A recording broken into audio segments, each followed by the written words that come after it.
Okay, what's going on, guys? Welcome to another Clubhouse appointment. My name is Liam Boehm. I run Liam Stops Tinnitus, formerly known as Tinnitus Treatment. If you guys are just joining me, I'm sure most of you here will have come from my social media profiles, Instagram, YouTube, Facebook, my email list as well. I sent out an email today telling people to come join today. At any time today, please raise your hand and ask any question about tinnitus, hyperacusis, pulsatile tinnitus, vertigo, Meniere's disease, visual snow hearing loss, and I'll do my absolute best to answer your questions. You don't have to give away anything too personal, but if you do come on live, I will use it, most likely use it on my social media profiles to kind of show people, because if you have a question, there's a chance that someone else has exactly the same question or a similar question, so I can use it to help them. Now, speaking of similarities between people with tinnitus, today's video, well, rather audio that I'm going to do, is titled Tinnitus Scams to Avoid. And obviously, I am not going to be naming any people. I'm not going to be naming any products. Because that's just a bit of a dick move. I'm not going to do that, even though they are outright scams. Plus, I also don't want to be sued, even though they wouldn't win because they can't prove the product works. Anyway, enough cattiness from yours truly. So, once again, if you're joining me today, I'm kind of just rambling as more people come into the room, but I have the most successful course in the world. I've checked. It's called Triumph Over Tinnitus 3. You can find out more information on that by going to my YouTube channel. I also have a light program, and also if you can't afford any of my courses, it doesn't matter. I've got plenty of free information today. You can ask me questions for free. YouTube, Instagram, go through all my videos. So 2 days ago, I spoke about the basics of beating tinnitus. Yesterday, I spoke about hearing loss, and those replays are on my Instagram, Snapchat, and of course, right here on Clubhouse. So if you have to leave any time today, don't feel like you're going to miss out on anything because you can just go back and watch those. So let's get into scams to avoid. Now, this is, unfortunately, guys, you have to understand that there are people in this world who prey on other people. And what they do is they look for people who are vulnerable and desperate. And I'm not saying that anyone with tinnitus is vulnerable, but being a person who used to have tinnitus, I can certainly say that I was desperate, and I can imagine that some people listening here to are or were also desperate. Now, maybe you're listening now, you just found me, you still have tinnitus, maybe you're applying my advice, it's nearly gone, or some people even, their tinnitus is now gone and they still follow me just for updates on my information and just to see what I'm doing, that's fine. But no matter what your position is with tinnitus, whether you've found me new or you're still applying my advice and you're getting good results, it's so tempting to think, you know what, this is working, Liam's advice is working, but it's taken a bit of time. My tinnitus was a 10 out of 10 for 5 years. It was pain. I've been applying Liam's advice for 6 months. My tinnitus is down 50%, 80%, 30%. Remember, it can take time and you apply it slowly too. And I wish there was just a quicker way. I wish there was a quicker way to get to silence. Well, what might pop up on your screen if you're cruising through social media or a Facebook group or Instagram, or maybe a paid advertisement pops up somewhere on or maybe you sign up to an email list or your ENT tries to sell you something. The first scam to be wary of is tinnitus supplements. Now, what exactly is a tinnitus supplement? Because I definitely recommend people take certain supplements such as magnesium, lysine. In fact, I've got a couple here that I can go through right now, okay? And I don't get paid to promote any of these, right? Zinc, rosehip, lavender, oregano, evening primrose oil, tea tree. These are all to kill mold, by the way, and parasites. Sage, parsley, what else do we have? Argan oil. You know the drill, okay? If you follow me for a while, you probably heard me talk about these things. So those are supplements that I recommend for people, especially if you've got tinnitus from a virus or a parasitic infection or a mold infection, or you think those are playing a role. I spoke about the domino theory yesterday. You need to start taking some of those with your doctor's permission, and slowly. But what I'm specifically talking about when we're talking about scams and tinnitus supplements that are scams is supplements that have tinnitus in the name. And again, I'm not going to mention any names, but it would be something like, tinnitus be gone, or tinnitus killer, or like a supplement bottle that says silence tinnitus or something like that. And it has these grand promises that you take 3 a day and within 6 months your tinnitus will be gone. Or something like that, Now, if those supplements, let's use a bit of, I know it's reductionism, but let's also use a bit of reductionism and some common sense and some extrapolation. If supplements like that worked, I would not exist. Just the same way that if habituation was an effective way to deal with tinnitus, or if ENTs could actually help people silence their tinnitus, I would not exist. There would be no reason for me to be here, and no one would listen to me either, because there wouldn't be any need to do that. But these supplements, and I've checked what's in them, there's a couple of good things. Some of them have a bit of magnesium and copper and so on and so forth. But what is really problematic is that they are an outright lie. They really are a lie. And so I want you to think back to my information online. I want you to think back to my videos and the talks I've given in the last 2 days and in the last 4 years that I've had this information online. And I talk about how fundamentally at the root of everyone's cause of hearing loss, tinnitus, hyperacusis, and so on, even visual snow, is fundamentally a mitochondrial problem. Okay? And there are many, many different things that affect mitochondria. Okay? So I've got a list here. I'm going to go through the list of things. And this is not even all of them. This is just some of them. Okay? So we have mold, lack of sunshine, diabetes, so extra glucose in the blood, lack of insulin sensitivity, oxalate, which is a plant toxin, and under that umbrella would be lectins, phytonutrients, goitrogens, you get the idea. Okay, toxicity, so we're talking then about things like amalgam fillings, heavy metals, blue light, not good at all. By the way, if you have lights at home, okay, get incandescent bulbs, those are the ones to go for, not the LED. Toxic people, so if you have a manipulative boyfriend or girlfriend, toxic boss, so on and so forth. Poor posture, okay, you sit at the desk all day, you don't stretch properly. Caffeine, tea, chocolate, that sort of thing. Wi-Fi, and the list goes on. All of those things can affect mitochondria. All of those things can play a role in your symptoms. Now, following this advice that I've laid out now, imagining and theorizing that this is in fact the root cause of most people's tinnitus, I have an incredible amount of people who've silenced their tinnitus acting accordingly. Okay? So although my theory that mitochondria is the root cause of tinnitus is just a theory, technically you could say, it's as far as I'm concerned, it's a proven theory because so many people have gotten silence. It's not ignorable anymore. It's just so blatantly obvious. So somebody please explain to me and tell me how a supplement, whether it's eardrops, nasal spray, a powder, a tablet, can get rid of toxic people out of your life. Someone explain to me how that works. Someone tell me how a powder can help you get more sunshine. Okay? Someone tell me how eardrops are going to fix your posture. I think you see where I'm going with this. Okay? Someone explain to me finally how a nasal spray is going to help you reverse type 2 diabetes, which you can reverse. It's been done all the time. So I think you see where I'm going with this. So you have to understand, guys, the way that a person's mind works when they have tinnitus is fascinating. And I'll give you an example of what's really interesting about this. I have had, since I've started doing this and selling my programs and putting out my free advice, especially when it comes to putting money down for the program, and even people who bought it, they sort of have this block to start. They say, I'll start, but. And then when I really push them and I get down to the root of it, I say, just be honest with me. Why haven't you started? And I say it in a very nice way, obviously. Why haven't you started? Like, what's holding you back? And they say, I've heard this, I would say probably 50 times, seriously. And they say, Liam, I've tried everything, and I've seen everything, and I've seen other people fail at things that I haven't tried, and I've tried other things and I've failed. I've tried the cranial psychotherapy alone. I've tried these tinnitus supplements, which are scams. I've tried habituation. I've even got the earpieces. I've tried this, I've tried that, I've tried so on and so forth. I've tried all this stuff, and I see your stuff, and it looks like it works, and it's worked for so many people. And this is true, it's worked for so many people, and it makes sense. Because my lifestyle's been crap, and I know that if I fix it, I'll probably get silence. But I'm scared to start it, because what if it doesn't work? This is my last shot.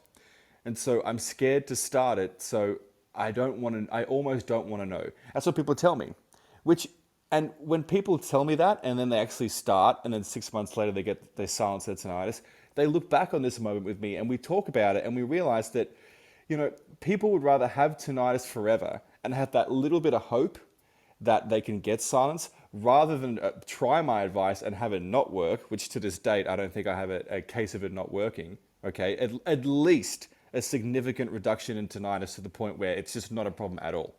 Okay. You see what I'm saying there? And so they prevent themselves from starting and getting the result they want because they're worried that it might kill their hope.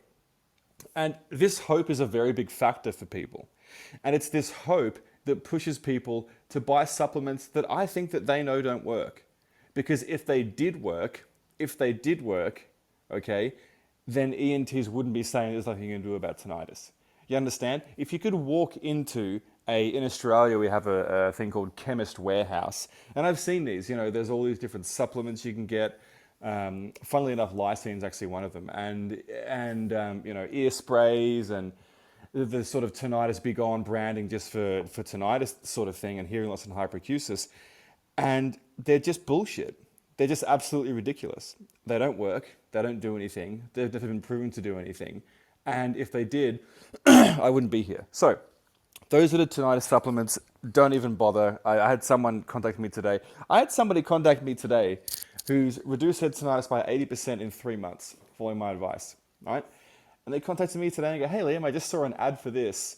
What do you think? Should I get it?" And it was literally to the letter what I'm describing to you today. And it's because, I won't lie to you guys, getting silence is not always easy. It isn't. Because of what I just said before, and I'll go through them again. I'm not saying you have to make all of these changes I'm about to list, but you might have to make a lot of them, and that's the truth. You might have to get rid of mold out of your body. You might have to get more sunshine, grounding. You might, if you have type 2 diabetes and you're taking metformin or insulin or something like that, you can reverse that. Don't listen to anyone that says you can't. It's ridiculous. Okay, oxalate, you're going to have to stop the green smoothies, eat more meat. Toxicity, posture, you're going to have to do that. Now, this sounds very drastic, but the point of what I advise is that you do things bit by bit, one at a time, and you see which one works the best for you. You might not even realize that you have a toxicity problem. But if you have amalgam fillings and you have toxicity in your teeth, then you can probably guarantee toxicity is a problem. And if you have a horrible husband or a horrible wife who just nags you, or your husband is emotionally abusive or something, then you know that's a problem. But there's other things you might not even have realized. So you do it one at a time, slowly, over months until you get silence.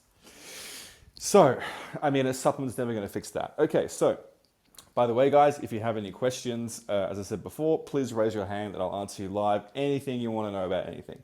I'm here right now. I've got the most successful course in the world, and you can get a question answered for free right now. So don't forget. Okay, so let's move on to the next thing, okay, which is, it's not really a scam per se, but the promise is dishonest. And that, of course, what I'm talking about is habituation. The promise, the sales pitch is as such. So, John, you've got tinnitus. I'm just making up names, by the way. You've got tinnitus. There's nothing you can do because of the hair cell theory. I won't go over that again. I've been over that in the last 2 videos. You've got broken hair cells, broken stereocilia. Your brain is filling them with gaps. You're going to have tinnitus forever. So let's help you do all that tinnitus. I'm going to charge you $4,000, $5,000, $25,000. Yes, it goes up to these prices to learn TRT, tinnitus retraining therapy, CBT, cognitive brain training, and to learn to habituate. And when you do this, you'll live life as normal. Absolutely ridiculous, and it is a absolutely dishonest promise. And I'll tell you why it's a dishonest promise. It's the same reason that when I was told to habituate, my tinnitus got worse. And it's because of this. If you have tinnitus now, let's say you got tinnitus today, you were absolutely 150% doing things in your life that are contributing to tinnitus, that were contributing to tinnitus. And if you don't change, chances are your tinnitus is going to get much worse. And this is not to scare you. This is not a threat. This is to tell you, please don't take the easier way. Now, it's not even the easier way, because how is $5,000 easy? How is learning to habituate easy? How is having to have earpieces in your ear easy? How is having to go back every year for habituation training easy. And they're probably going to prescribe you antidepressants too. Absolutely ridiculous. Sorry, I just got a message. Sorry. You see what I'm saying here?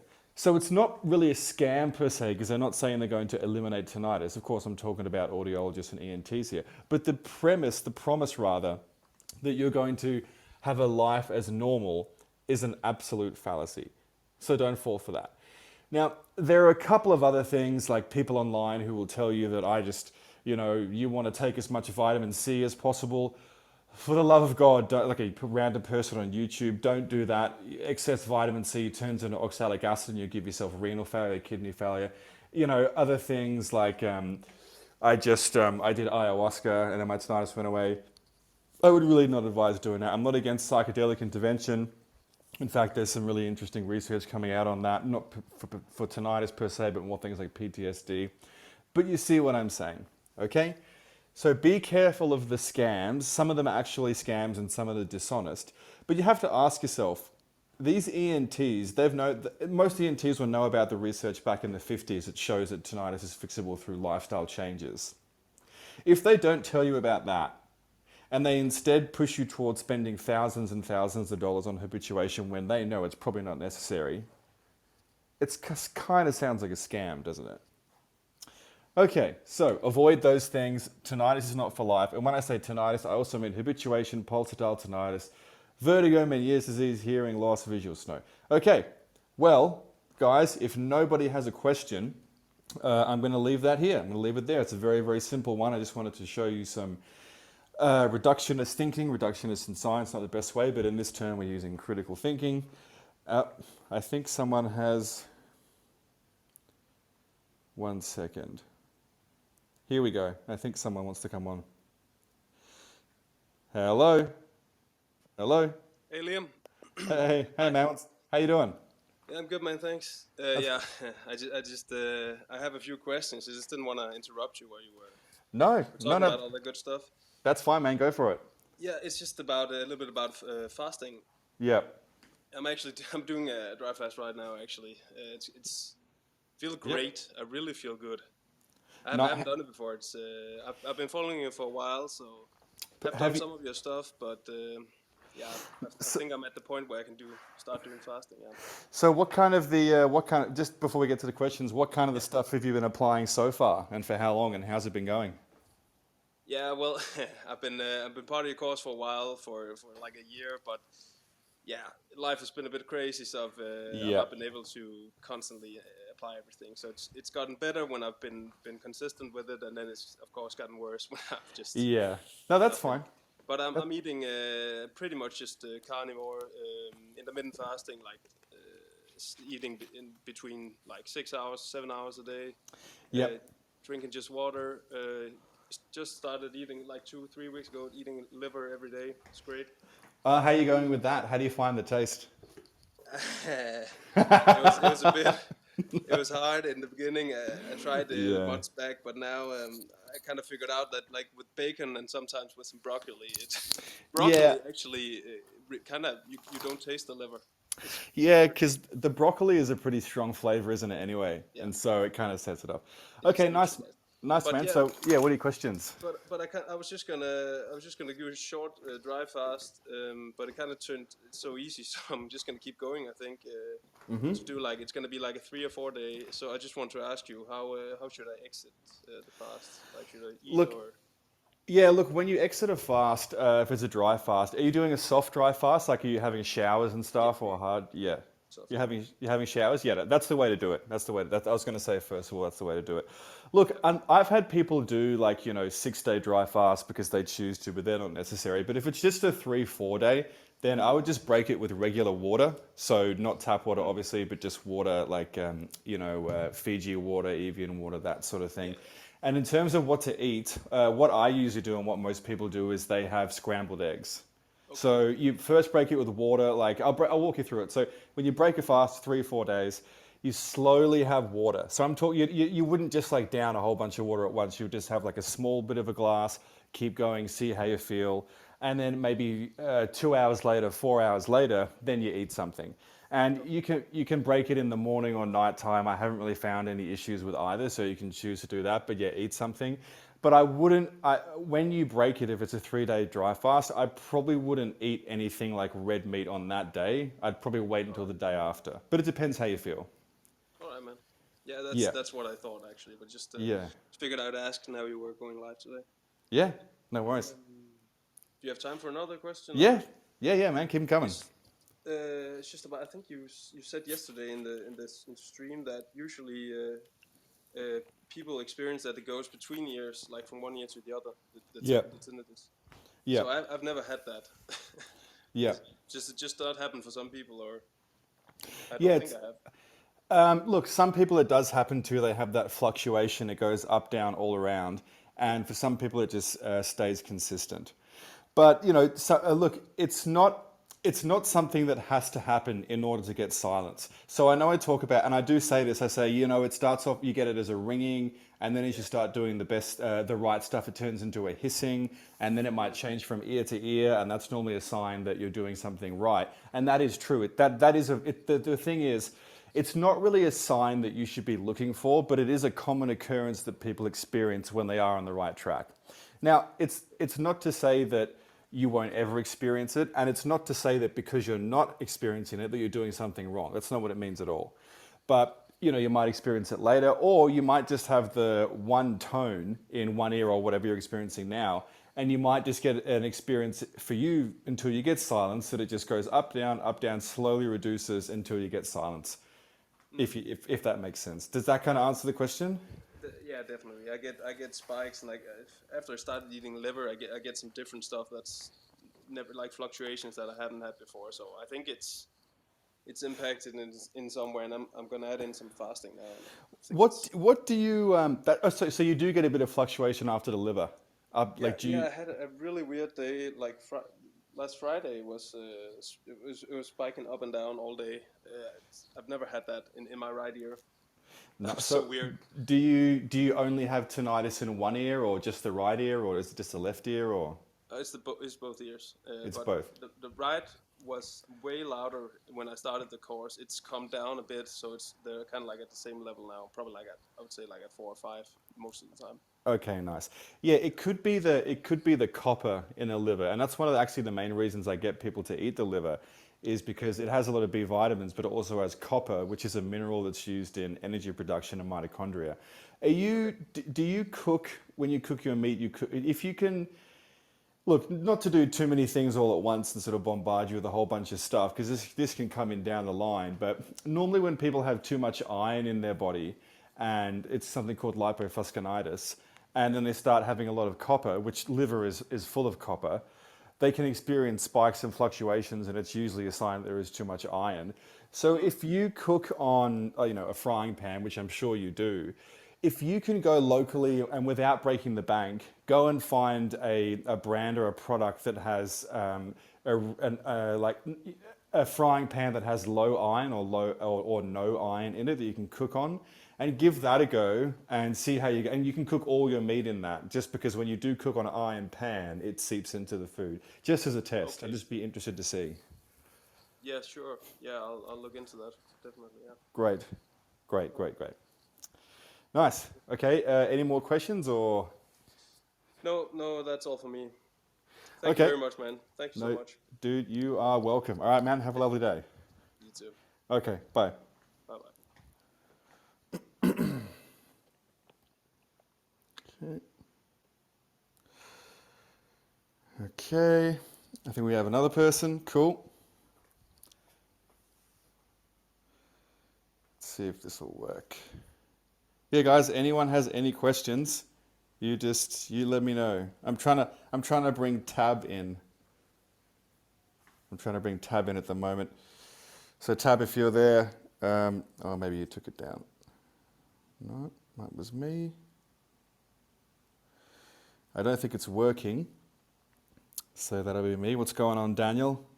We're just winding up now, but if anyone has any questions, well, I think someone does. Tab does. I'm trying to bring him in. That might not be working. Let's see. I'm getting a couple of messages from Clubhouse now saying a bunch of stuff. Okay, I'm going to turn it off, the raised hand option, and then I'm going to turn it back on. And then try again. Open it, everyone. Okay. By the way, guys, this replay is going to go up on Instagram and it's going to go up on YouTube. And also you can watch the replay right here. Okay, I don't think that's working. Yeah, I'm really sorry, Tab. It doesn't look like I've accepted you, but I think it may be something on my end, like the internet or something, is not letting me bring you in, which is a shame because you attended and you're trying to ask a question. So I'm sorry about that. Okay, yeah, I'm sorry about that, Matt. It doesn't look like it's working at all. All right, well, guys, we'll leave it there. Thanks, Matthias, for coming in and saying, hey, sorry about that, Tab. I'll try and do another one tomorrow. And yeah, guys, so that was the talk I wanted to give on tinnitus scams and being careful about them. And, you know, there's no need to send them nasty emails or post bad things about them online. I mean, you can warn other people, but don't be mean and don't bully the companies, you know, even if they're not doing a great thing. Just focus on yourself and focus on getting silence and consistency and persistency. Okay, have a lovely day, guys. Tinnitus is not for life, and we might do this again tomorrow.